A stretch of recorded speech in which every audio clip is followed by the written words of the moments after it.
So I'm on the USS Midway, and this is actually the first level, the first deck, I'd say, and there's the top deck that I'm going for. To have a look at the size of it, as you can see, a lot can be stored on in this middle section. Can I just grab some information? Is that sure? Can I just take that? Absolutely. Thank you.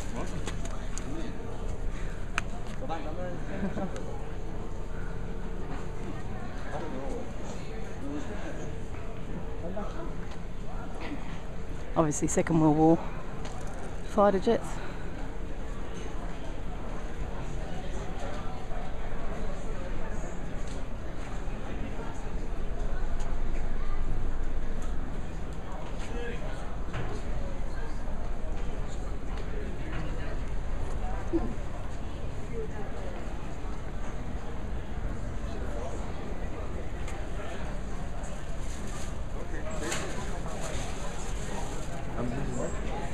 I hope so.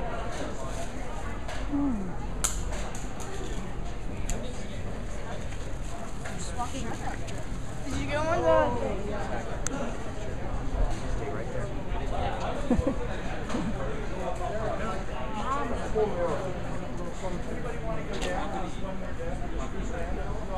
Interesting. We've got flight simulators.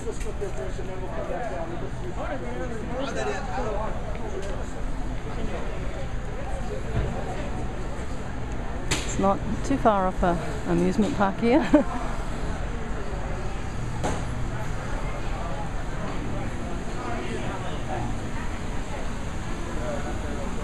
They're massive, the aircraft carriers.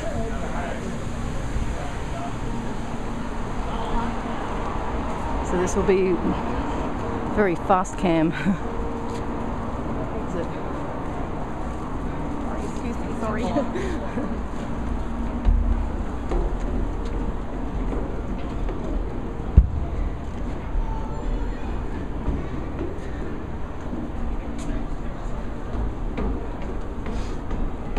Just want to get up on the top deck, and I've got to go catch a bus down to LA, so I don't have a lot of time. Try and do it as quick as I can. Hello. So to get down to exit here, I exit that way, do I? Come back the way I came? Oh. Did you know? Are you tourists? I'm a tourist. I thought you. No idea. Don't worry, it looks like exit.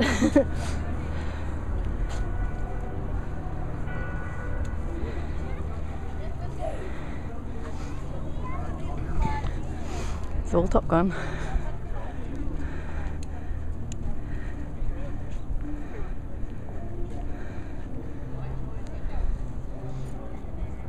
There's Top Gun himself. Whew. I'm unfit. The aircraft doesn't look very modern.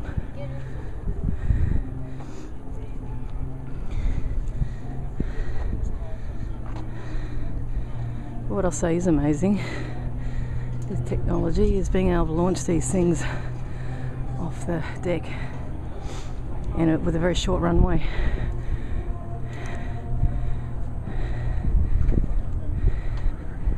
I'll do a quick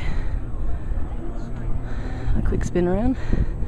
So this ship is here permanently as a tourist, you know, destination, I guess. This is a naval city. So everything is Navy here. They have second biggest naval base in the States. How many peace education programs am I looking at? World Peace I'm looking at. And this is the kissing statue. That was very famous. So there's an unlaunch, sort of a launch of this statue beneath us.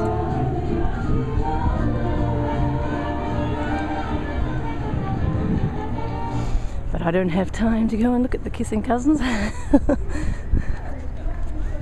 Just a quick whip around and then I'm off.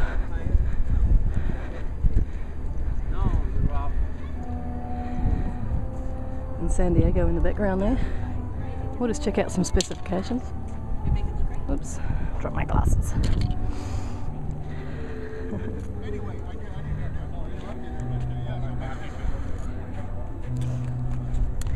Speaking about the military is a sensitive subject and not one that does beg any sort of critique, although it is required, definitely.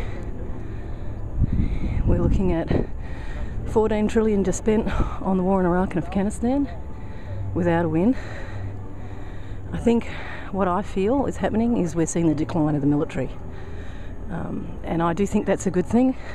I don't believe it brings security.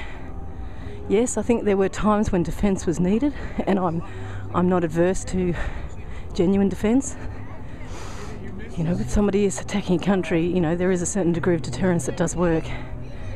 But when it's used to further special interests, you know, or, you know, keep power in the hands of industrialists, I think that is not working for democracy. The true democracy is the one where we all have a say in what our governments do. We're not simply the subjects of it, as you'd see in a monarchy. What I would love to see is every military person learning conflict resolution as a solution. Not seeing people as enemies, but seeing how we can truly resolve conflict in the world. Spending the money, the $1 million a minute, it's probably an outdated estimate now, on learning how to build better relationships globally. Look at all the steel and metal in the ship. Again, I say, and I don't say it jokingly, how many peace education programs could we run to educate the younger generation to learn how to cooperate, to learn universal values, learn how to communicate. If they have conflict, they learn how to feel empathy, where they stand in the shoes of another person, and sit down and resolve the conflict. I was speaking with a naval intelligence guy yesterday, next one, and he was talking about the importance of problem solving, getting a neutral type of mindset, not a winners versus losers mindset, but a mindset where we look at really solving what is the real problem here between two countries, between two personalities, two egos.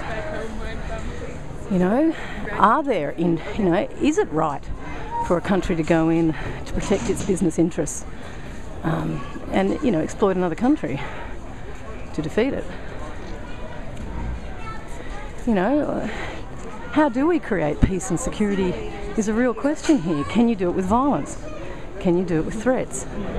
Think of the home. If somebody is threatening you in the home, is that going to create peace, or does it create fear and you just do as you're told? That's what control looks like. Democracy looks like sharing power. It looks like working together for a better world, and we do need men and women to work together. It can't be just men ruling the show, because they tend to have a warrior mentality, and they're not good at communication typically, and I apologise to all those men who are, and for all those women who aren't. But on the whole, I feel communication is extremely important, and establishing really good relationships. Right, exactly. You also work in guest service? Really finding out what is driving the war. Is it economic desperation? Is it individuals in search of military power? Is it wanting to, you know, play a role at the Security Council like we saw with India when it became nuclearised? You know, is it about suppression of one's own people? And as international community, we have to work together, all of us. There is no us and them. I don't dislike the military at all. In fact, I've met some very nice people in it. But I am concerned about teaching people to kill each other and not see the humanity in the other. We see this in the police too. Usually ex-military go into the police. I've worked in the police myself. So I do think we need to shift our thinking into a way, personally I feel peace education is one of the ways where we prevent wars, by changing the way we think and learning to live together on a globe. The thing is, we can destroy the planet 4 times over with the nuclear weapons we've got. Do we have to keep threatening one another to keep what they call a peace when it's not peace at all?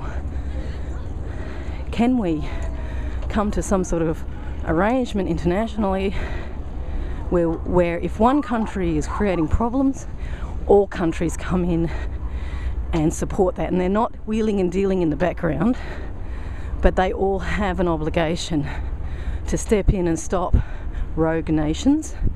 Rogue nations being those committing genocide on their own people, those who are corrupt officials, you know, who are raping the country, you know, criminal gangs taking over. And it's not dissimilar to the bullying issue, you know, where bullying can only happen if everybody does nothing.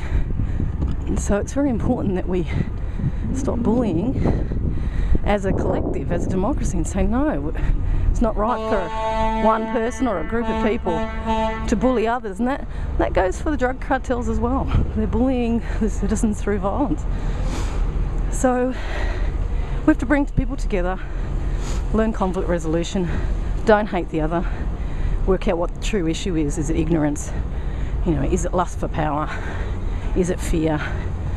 Whatever it is, get down into the core issues and work it out, and then start to creatively design pathways to peace. You know, and it doesn't have to come out and protest. It doesn't have to hate anyone. It's about being the peace you want to see in the world. I very much subscribe to Gandhi's view. Be the change you wish to see in the world. And for me, to be the change is to live the peace I so prize. So I personally don't hate anyone. I understand we're all coming from different mindsets. I'm not in the military, I don't know all the intelligence. All I know is that 90% of fatalities in wars are civilians. So something to think about. And I'll sign off now and catch my bus. Bye.